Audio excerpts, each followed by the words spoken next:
ఆమేన్. దేవునికి మహిమ కలుగును గాక. దేవునికి స్తోత్రం. వాక్యాన్ని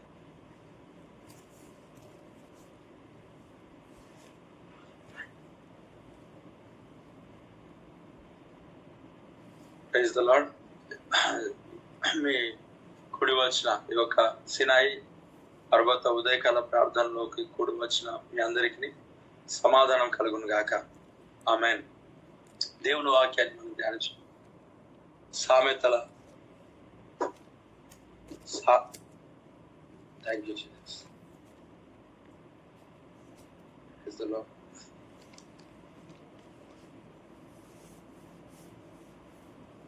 సామెతలు 28వ అధ్యాయం 20వ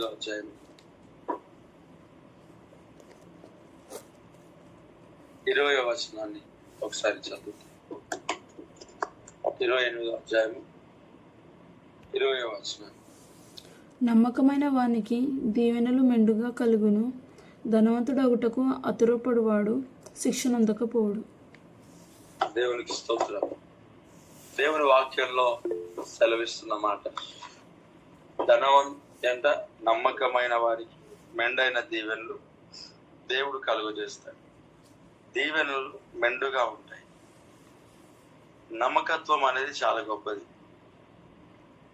నమ్మకంగా మన జీవితాలు సాగుతుంటున్నప్పుడు, నమ్మకంగా మనం ఉంటున్నప్పుడు మెండైన దీవెన, గొప్ప అంటే నిండైన, మెండుగా అంటే ఉన్నతంగా దేవుడు ఏం చేస్తాడు? నమ్మకమైన వానికి దీవెనలు మెండుగా కలుగు. నమ్మకత్వముగా ఉంటేనే దేవుడు ఆశీర్వదిస్తాడు. నమ్మకముగా ఉండాలి. నమ్మకముగా దేవుడు నమ్మకమైన వారిని చూస్తున్నాడు. తన పరిచర్యలో ముందుకు సాగడానికి, పరిచర్య చేయుట కొరకు దేవుడు నమ్మకమైన వారిని చూస్తాడు. కాబట్టి మనము దేవుని సన్నిధిలో నమ్మకంగా ఉండాలి. ప్రతి విషయంలో కూడా దేవుని సన్నిధిలో నమ్మకంగా ఉండాలి. మనము దేవుని సన్నిధిలో ప్రార్థన చేయటంలో కానీ, అలాగే పర్సనల్ గా ఉండే జీవితంలో కానీ, మనం నడుస్తున్న విధానంలో, మనం తీసుకున్న తీర్మానంలో, అన్నిటిలో నమ్మకంగా ఉండాలి. చాలా మంది జీవితాల్లో అనేక రకాలైన తీర్మానాలు తీసుకుంటారు, కానీ నమ్మకత్వం అనేది కనిపించదు. తీసుకున్న తీర్మానాల ప్రకారంగా మన జీవితాలు నమ్మకముగా ఉండటం అనేది చాలా గొప్ప విషయం. కాబట్టి ఎంతో మంది తీర్మానాలు తీసుకుంటారు, వదిలిపెడతారు. మనం ఏదైతే తీర్మానం తీసుకుంటున్నామో, ఏదైతే ప్రార్థనలో దేవుని సన్నిధిలో తెలియజేస్తుంటున్నామో, దాంట్లో నమ్మకంగా ఉండడం అనేది చాలా అవసరం, ఆశీర్వాదం. ప్రార్థన విషయంలో నమ్మకంగా ఉండాలా, వాక్య ధ్యాన విషయంలో నమ్మకంగా ఉండాలా, పరిశుద్ధతను కాపాడుకునే విషయంలో నమ్మకంగా ఉండాలా, దైవ సేవకుని దగ్గర నమ్మకంగా ఉండాలా, సంఘంలో నమ్మకంగా ఉండాలా, కుటుంబంలో నమ్మకంగా ఉండాలా, మన పైన అధికారుల దగ్గర నమ్మకంగా ఉండాలా, పనిచేస్తున్న స్థలంలో నమ్మకంగా ఉండాలి. నమ్మకంగా ఉంటేనే కదా వారు మనకు పనులను అప్పగిస్తారు. వారికి నమ్మకత్వాన్ని కలుగు చేయాల. అరే, ఈ వ్యక్తి చేయగలడు, ఈ వ్యక్తి అన్ని పనుల్లో నైపుణ్యత కలిగి చేస్తున్నాడని, ఈ వ్యక్తి నమ్మకస్తుడని నమ్మాలి. చాలా మంది అపనమ్మకస్తులుగా ఉంటారు. ఆ అపనమ్మకస్తుల ద్వారానే దేవుని నామం అవమానపరచబడతారు. మనుషుల దగ్గర నమ్మకంగా ఉండాలి. నాకు అనేక సందర్భాలు, నేను విశ్వాస జీవితంలో ప్రారంభంలో నేను ఉంటున్నప్పుడు కూడా అనేక సార్లు ఈ యొక్క షాప్స్ ఉంటాయి కదా, కిరాణా షాప్స్, డైలీ ఇది, అక్కడ వెళ్ళినప్పుడు అనేక సందర్భాల్లో డబ్బులు రిటర్న్ తీసుకున్నప్పుడు ఎక్కువ రావటం నేను గమనించాను. లెక్కించినప్పుడు అది కూడా బయటకు వచ్చినప్పుడు, ఇంటి దగ్గర వచ్చినప్పుడు. అలాగే కొన్ని సందర్భాలు, కొన్ని ప్రాంతాల్లో నాకు వస్తువులను కూడా ఎక్కువ ఇవ్వడం నేను గమనించాను. ఇవన్నిటిలో ఆ షాప్ వారు తెలియకపోవచ్చు, కానీ పక్క వారికి ఎవరికి తెలియకపోవచ్చు, కానీ దేవునికి అయితే తెలుసు కదా. దేవుని సన్నిధిలో మనం నమ్మకంగా ఉంటున్నప్పుడు ఏం చేస్తాం? వాటిని తిరిగి ఇస్తాం. నేను వారి దగ్గరికి వెళ్ళి తిరిగి ఇచ్చాను. చాలా సందర్భాలు అలా జరిగింది. కొన్ని సందర్భాల్లో కొంతమందికి మందిరంలో ఏమైనా దొరికితే ఎవరు మొబైల్ ఫోన్స్ పడిపోతాయి తీసుకొని జేబులో పెట్టుకునే వారు కూడా చాలా మంది ఉంటారు. మనం నమ్మకంగా ఉండాలి, దేవుని సన్నిధిలో నమ్మకంగా ఉండాలి. ప్రతి విషయంలో, ప్రతి కోణంలో, ఒక్క కోణం అని కాదు, ప్రతి కోణంలో మనం నమ్మకత్వాన్ని కలిగి ఉండాలి. నమ్మకత్వం కలిగి ఉంటేనే మెండైన దీవెనలు ప్రభు కుమరిస్తానని అంటున్నాను. దేవుని వాక్యంలో మెండైన దీవెనలు ఉంటాయి. నమ్మకత్వం అనేది చాలా గొప్పది. ప్రతి విషయంలో నమ్మకంగా, మనము పరిచర్యలు నమ్మకంగా వెళ్ళాలి. అనేక సందర్భాల్లో పరిచర్యలో చాలా మంది జీవితాలు ఎలా ఉంటాయంటే, పరిచర్య చేస్తున్నాం అన్నట్టుగానే ముందుకు సాగుతూ అన్నిట్లో డుమ్మాలు కొట్టి వెళ్ళిపోతూ ఉంటాం. అప్పుడు అనిపిస్తా దైవ సేవకునిగా నాకు, ఇప్పుడే ఇది డుమ్మాలు కొట్టినప్పుడు వీళ్ళు ఏం పరిచర్య చేస్తారు?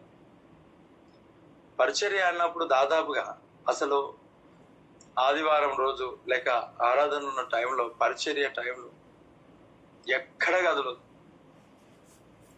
ఎలాంటి పరిస్థితులు వచ్చి, ప్రతి పరిస్థితుల్లో అనుకూలంగా లేనప్పుడల్లా మీరు సంఘానికి ఆపేస్తూ ఉంటారు, పరిచర్యను ఆపేస్తూ ఉంటారు. అంటే మరీ అనారోగ్య పరిస్థితి వచ్చి, మరీ డెత్ అలాంటి పరిస్థితి వస్తే ఓకే అనుకోవచ్చు. కానీ కొంతమంది ఏమంటే, ఊర్లో ఎవరు ఎలాంటి పరిస్థితిలో ఉన్నా నాదే అనుకున్నట్టుగా ఆదివారం కూడా వెళ్ళిపోతారు. మరలా ఆదివారం పరిచయం చేయడానికి ఇష్టపడతా ఉంటారు. నమ్మకత్వం అనేది దేవుని సన్నిధిలో, తీర్మానం అనేది దేవుని సన్నిధిలో ఉండాలి. కొంతమంది ఇలా తీర్మానం తీసుకున్నారు, ఫ్రైడే, సాటర్డే, సండే దేవుని మందిరంలో గడపాలని. మెల్లిమెల్లిగా తీర్మానం తీసుకున్న కొన్ని రోజులు చేస్తారు, తర్వాత ఫ్రైడే ఎగరగొట్టేస్తారు, ఆ తర్వాత సాటర్డే ఎగరగొట్టేస్తారు, మెల్లిగా సండే మార్నింగ్ ఈవినింగ్ వస్తూ ఉంటారు. ఆ మార్నింగ్ మరలా ఈవినింగ్ ఎగరగొట్టేస్తారు. ఆ ఉదయకాలం ఒకటే వస్తారు. మరలా ఆ ఉదయకాలం కొంతకాలం వచ్చి ఆ ఉదయకాలం కూడా ఆపేస్తారు. మరలా ఏదో ఒక సమస్య వస్తుంది, మరలా రావటం.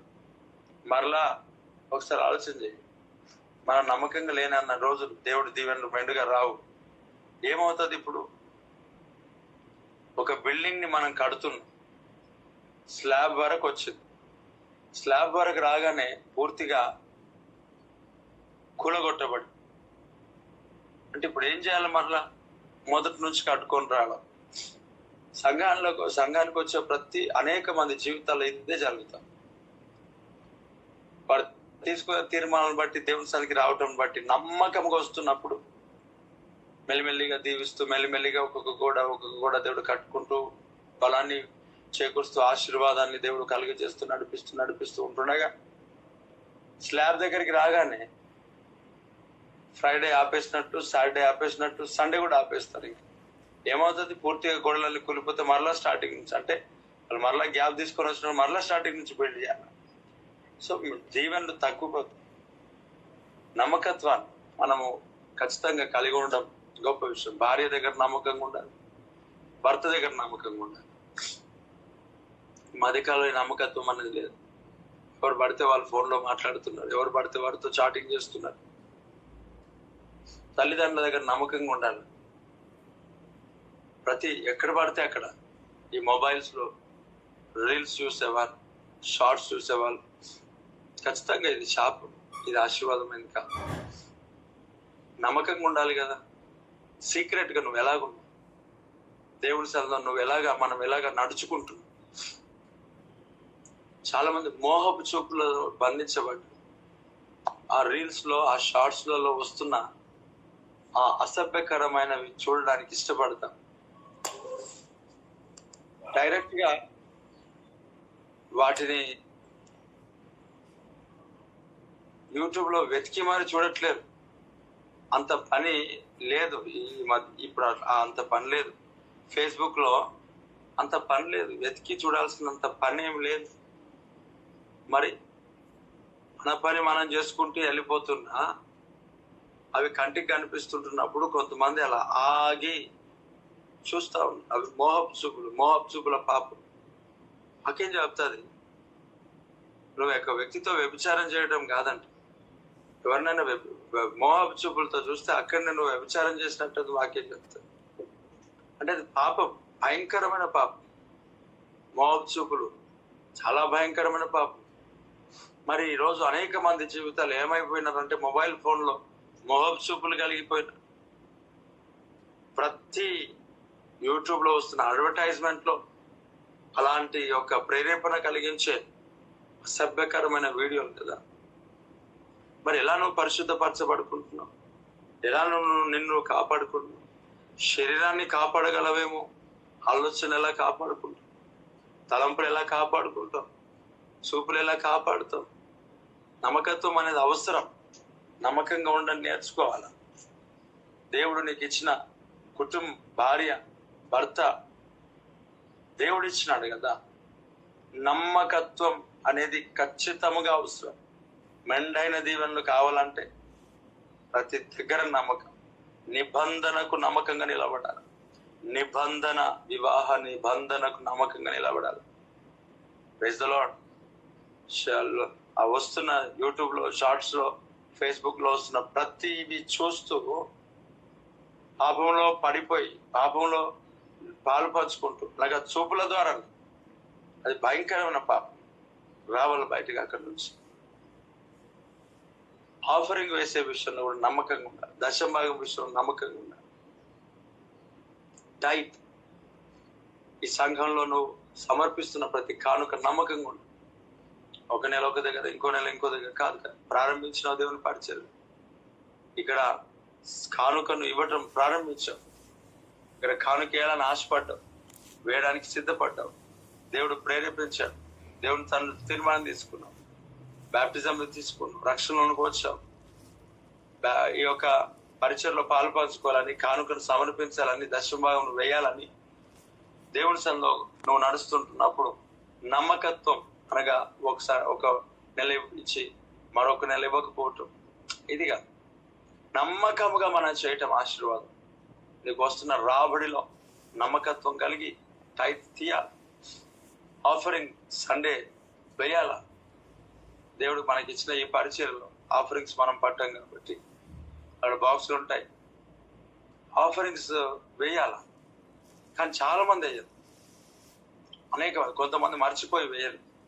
మరి ఈ రోజు మర్చిపోయినప్పుడు అవే బైబిల్లో పెట్టుకొని మరలా వచ్చేసండి మనము గత వారం మర్చిపోయిన దాన్ని ఈ వారం వేయాల్సిన దాన్ని ప్రభు సందు మనం వేయాలి కదా. అలా వేయరు. మనం దేవుడి సన్నిధికి వచ్చినప్పుడల్లా ఇక్కడ అమౌంట్ మన దగ్గర ఉన్నాయా లేదా అలాంటివి ఉంటాయి కాబట్టి ఆఫరింగ్స్ మనం పట్టే పరిస్థితులు ఏమి లేవు. కానీ దేవుడు మనల్ని ఆశీర్వదించిన కొలది తీర్మానంలో నీ అంతలో నీవే, ఎవరు గైడ్ చేయకపోయినా ముందుకు సాగాను. వాక్యం తెలుసు, ప్రార్థన తెలుసు, దేవుడు తెలుసు, కానుక తెలుసు, అన్ని తెలుసు. నమ్మకత్వం. ఏం చేస్తుంటారు? ఒక నెల దేవుడి సన్నిధిలో, ప్రభు సన్నిధిలో పరిచయంలో ముందుకు సాగు. ఒక నెల ముందుకు సాగు. అనేక సార్లు కొంతమంది ఇలాగ నాకు అన్నారు, బ్రదర్ ఇప్పుడు కొన్ని మనము ఇలా వీటిని తీసుకొని మనం నెలకింత కట్టుకోవచ్చు బ్రదర్ అని అంటే, నెలకంతా కట్టుకోవడానికి మాకేం గవర్నమెంట్ శాలరీ కాదు, గవర్నమెంట్ శాలరీ కాదు.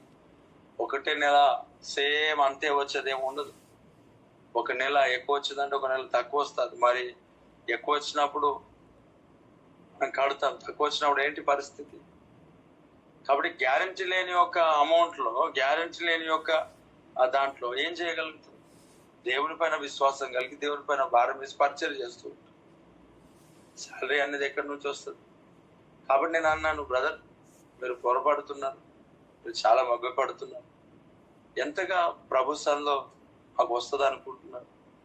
చాలా మంది సలహాలు ఇచ్చేవారు ఉచితంగా చాలా ఇస్తారు. అసలు కానుక ఎంత వస్తుందో తెలియదు.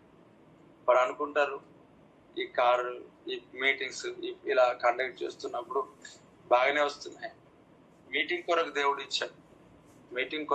ఇచ్చాడు, మీటింగ్స్ పెట్టడానికి దేవుడు అనుగ్రహించాడు, కొన్ని పనులు చేయడానికి దేవుడు ఇచ్చాడు, అది మనుషుల ద్వారా దేవుడు కలుగజేశాడు.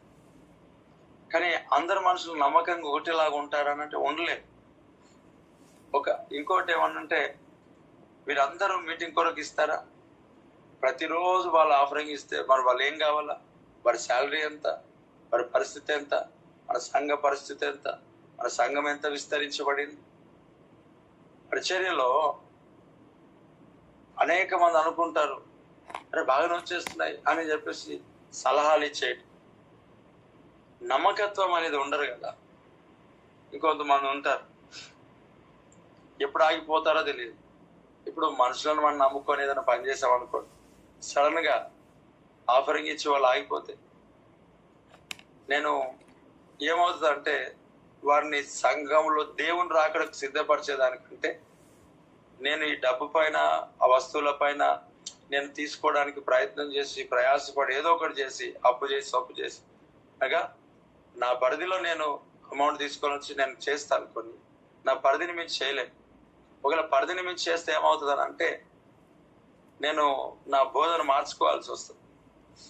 ఇంకా నేను స్టేజ్ పైన గట్టిగా వాక్యం చెప్పి కిందికి వచ్చాక, ఇట్లా మీకు కాదు కొంచెం మీకు ఇలాగా కిందికి వచ్చాక గట్టిగా వాక్యం చెప్తే వినరు, వాళ్ళ గురించి చెప్పాను వాక్యం అనాల్సి వస్తుంది మరలా. ఎందుకంటే కాపాడుకోవాలి కదా. ఈ డబ్బు అనేది చాలా ప్రమాదకరమే. నేను అందుకొరకు ఎవరితో కాంటాక్ట్స్, సంబంధం ఎక్కువ నేను పెట్టుకోను కూడా. ఎందుకనంటే వాక్యంలో స్టాండర్డ్ తగ్గుతుంది. నేను అమౌంట్ పైన దృష్టి వెళ్ళింది అని అంటే, వారు ఇస్తున్న కానుక పైన నా ఆశలు వెళ్ళినాయనంటే, లేక నేను ఏదో ఎలాగైనా డబ్బులు వస్తున్నాయి కదా, వీళ్ళు ఇస్తున్నారు కదా అని చెప్పేసి ఏదో ఒక పని వాళ్ళపైన ఆధారపడి చేశానంటే, ఇంకా నా పని ఏముంటుంది అంటే వాళ్ళని కాపాడుకోవడమే సరిపోతుంది నాకు. ఇంకా వాళ్ళని అనేక రకాలుగా పొగిడి, సంఘంలో స్థానం ఇచ్చి, అనేక రకాలుగా ఎన్ని రకాలుగా వీరు తప్పులు చేసినా గద్దించక, చెప్పక, ఒకరు చెప్తే ఆగిపోతే పరిస్థితి ఏమవుతుంది? కట్టాల్సినవి కట్టబడవు. కాబట్టి ఇంకా నా బోధన మార్చుకోవాల్సి వస్తుంది. సో ఇలాంటిది నాకు ఇష్టం. కొంతమంది ఇలాగ మాట్లాడు, ఆయన గర్వం ఎక్కువ, అందుకే స్థలం రావట్లేదు. కొంతమంది ఇలాగ అన్నారు, ఆయనకు చాదస్వం ఎక్కువ, అందుకే తగ్గించుకుంటే అయిపోతుంది. ఒకసారి ఆలోచించండి, తగ్గించుకుంటే దేనికి తగ్గించుకోవాలి? పిలుపుకు, సమర్పణకు, దేవుడు నడిపిస్తున్న విధానంలో నడుస్తుంటే మన జీవితంలో అది గర్వం ఎందుకు అవుతుంది? అది హెచ్చింపు ఎందుకు అవుతుంది? పిల్లరా, మనం ఇచ్చే ఆఫరింగ్లో నమ్మకత్వాన్ని కలిగి ఉండాలి, కానుకలలో నమ్మకత్వం కలిగి ఉండాలి, దశంభాగంలో నమ్మకత్వం కలిగి ఉండాలి, ప్రార్థన చేసే దాంట్లో నమ్మకత్వం కలిగి ఉండాలి, కుటుంబాల్లో నమ్మకత్వం కలిగి ఉండాలి. ప్రతి దగ్గర నమ్మకముగా ఉన్నప్పుడు దేవుని వాక్యం సెలవిస్తా ఉంటున్నది, నమ్మకమైన వారికి మెండైన దీవెనలు కలుగుతాయి, దీవెనలు మెండుగా ఉంటాయి. నువ్వు నమ్మకత్వాన్ని కలిగి ఉంటే, నువ్వు సీక్రెట్ గా ఉన్నప్పుడు, ఒంటరిగా ఉన్నప్పుడు కూడా నమ్మకంగానే ఉన్నట్లయితే దీవెనలు మెండుగా నేను కలుగుతాయి. Praise the Lord. ఒక సేవకునిగా నేను మీ మొబైల్స్ చూస్తున్నప్పుడు దాచిపెట్టుకున్నట్లుగా, లేక మీరు చూసేటివి అన్ని తొలగించి దేవునికి సంబంధించిన దాన్ని చూస్తున్నట్లుగా, నేను లేని టైంలో కూడా దేవుడు చూస్తున్నాన్న భయంతో మీ మొబైల్ ఫోన్ పరిశుద్ధతలోనికి నడిపించబడదు గాక. చాలా ప్రమాదకరమైన మొబైల్ ఫోన్. ఎంత డెప్త్ గా తీసుకెళ్తాడంటే, కొంతమంది అనుకుంటారు ఈ షార్ట్ ఒక్కటి చూసేసి బైబిల్ చదువుకుంటారు, ఈ షార్ట్ ఒక్కటి చూసేసి వాక్యం చదువుకుంటారు, ప్రార్థన చేసుకుంటారు, ఇదొకటి అబ్బో ఉదయం నుండి సాయంకాలం వరకు అక్కడే ఉంటారు. ఆ ఒక్కటి కూడా చూడకూడదు, అసభ్యకరమైంది. దీంట్లో తప్పేముందని ప్రారంభం అవుతుంది, దాంట్లో నుంచి బయటికి రాడు, స్విమ్మింగ్ చేస్తూనే ఉంటారు. ఒడ్డు తెలవక కొట్టుకుంటుంటారు. ఈత కొట్టకపోతే మునిగిపోతారు కనుక అందులో ఈత కొట్టాల్సి వస్తుంది. ఇంకా స్విమ్మింగ్ చేయాల్సి వస్తుంది. రిటర్న్ రావడానికి ఒడ్డుదే లేదు, ఎలాగో పడిపోయినారు. ఇప్పుడు అందులో పడిపోయిన తర్వాత స్విమ్మింగ్ చేయలేదు అనుకో, దాంట్లో ఆడలేకపోయారు అనుకో, మునిగిపోతుంది కదా. అందరూ బట్టి ఏదో ఒకటి ఇంకా కొట్టడమే. ప్రియా దేవుని బిడ్డలారా, ఈ జీవితంలో మెండైన దీవెనలు రావాలంటే నమ్మకమైన వ్యక్తిగానే ఉండు. నమ్మకంగా ఉండు. సంఘంలో, పరిచయంలో, సేవకుల దగ్గర ఏదైతే తీర్మానం తీసుకున్న దాన్ని నమ్మకంగా సార్. చాలా మంది అపనమ్మకస్తులు, నమ్మడానికి లేదు. ఎప్పుడు ఎక్కడికి వెళ్ళిపోతారో తెలియదు, ఎప్పుడు సంఘానికి వస్తారో తెలియదు, ఎప్పుడు ఎక్కడ పోయి సెటిల్ అయిపోతారో తెలియదు. దేవుడు నమ్మకత్వాన్ని చూస్తాడు. అన్ని ప్రార్థనలకు వస్తారు, పండుగలకు జంప్ అయిపోతారు, ఎక్కడ పోతారో తెలియదు పండుగలకు. అదే నమ్మకత్వం ఏంటి? దేవుడు సార్ నమ్మకంగా ఉండాలి కదా. ఎన్నికలు పెంచుతారు, గిక్కోవడానికి వెళ్ళిపోతారు. అనగా ఆదివారం ఎక్కడో వెళ్ళిపోతా ఉంటారు. చాలా భయంకరమైన పరిస్థితి. ఆశీర్వాదం, బ్లెస్సింగ్స్ ఉండనే ఉండవు.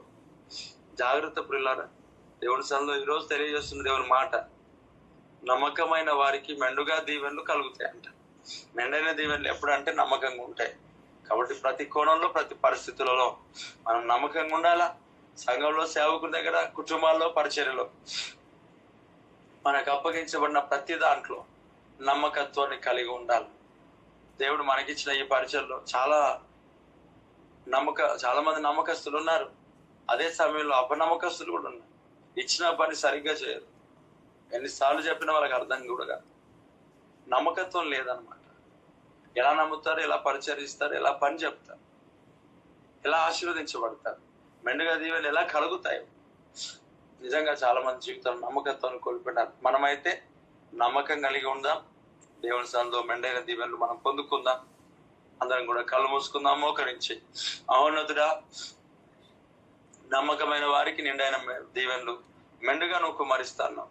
నీకు వందనాలు చెల్లిస్తున్నాను తండ్రి. నీ సన్నిధిలో నమ్మకంగా ఉండే కృప దయచి, నీ సన్నిధిలో నమ్మకత్వాన్ని మాకు దయచి. అయ్యా, నమ్మకమైన వారిగా మమ్మల్ని ఉంచండి. ప్రతి ఒక్క పరిస్థితులన్నీ చక్కబెట్టు. దుష్ట కార్యాలు, చీకటి కార్యాలు, మాంత్రిక కార్యాలను తొలగించు. అపవాది కార్యాలను తొలగించు. పరిచయలో వాడుకబడి నమ్మకస్తులుగా నిలబెట్టు. వాక్యదానం నడిపించు. పరిశుద్ధాత్మత నింపు నాయన. అయా, అనేక ప్రజలు వస్తూ వెళ్తూ సంఘానికి పరిచర్యకు వస్తూ వెళ్తుండగా మార్గంలో తోడుగా ఉండు దేవా. ఈరోజు అంతా ప్రతి బిడ్డలకు క్షేమం దయచేయి, సమాధానం దయచేయి, ఆరోగ్యం దయచేయి, బలము దయచేయి, శక్తి సామర్థ్యాలతో నింపు, కృపతో నింపు, శక్తితో నింపు, బలంతో నింపు నాయన. అన్ని విషయాల్లో మీరే తోడుగా నడిపించండి. ప్రతి పరిస్థితులు చక్కబెట్టమని, ఈ దినమంతా తోడుగా ఉండమని ప్రభువా. కాపుదల దయచేయి, దీవెన దయచేయి, ఆశీర్వాదం దయచేయి. ప్రతి ఔషధ కళ్ళు తీర్చు, రాకడికై సిద్ధపరచు. పరిశుద్ధాత్మ అభిషేకంతో నింపు ప్రభా. దేవా, ఇదిగో ఈ సినాయి పర్వత ఉదయకాల ప్రార్థనలో జాయిన్ అయిన ప్రతి ఒక్కరిని దర్శించు. క్షేమాభివృద్ధిని దయచేయి, నమ్మకంగా ఉండే కృప దయచేయి. అయ్యా, నమ్మకమైన వారికి మెండైన దీవెనలు కుమరిస్తానన్న దేవా, నమ్మకంగా ఉండే కృప దయచేయి. ప్రతి పరిస్థితుల్లో మీరే చక్కబెట్టి నడిపించి ఆస్వాదించమని నీకే మహిమ ఘనత ప్రభావములు చెల్లిస్తూ నజరేయుడైన యేసుక్రీస్తు నామములో స్తుతిస్తూ ప్రార్థిస్తున్నాను తండ్రి. Amen, amen. దేవుని వాక్యాన్ని బట్టి, ఆరాధన బట్టి, ప్రార్థన అంతటి బట్టి, సన్నిధిని బట్టి 2 చేతులు పైకెత్తి స్తోత్రం చెప్దాం. స్తోత్రం, స్తోత్రం, స్తోత్రం, స్తోత్రం, స్తోత్రం, స్తోత్రం, స్తోత్రం, స్తోత్రం, స్తోత్రం, స్తోత్రం, స్తోత్రం, స్తోత్రం, స్తోత్రం, స్తోత్రం. Amen, amen. మన తండ్రి అయిన దేవుని యొక్క ప్రేమ, కుమారుడైన యేసుక్రీస్తు యొక్క కృప, పరిశుద్ధాత్మ యొక్క అన్యోన్య సహవాసం ఇప్పుడు ఎల్లప్పుడు సకల పరిశుద్ధులకును సార్వత్రిక సంఘములకు ఈ యొక్క సినాయి పర్వత ఉదయకాల ప్రార్థనలో జాయిన్ అయిన ప్రతి ఒక్కరికి సదాకాలం తోడు నీడను గాక. Amen, amen. అందరికీ వందనాలు. God bless you all. దేవుడు మనల్ని దీవించును గాక. ఆమెన్.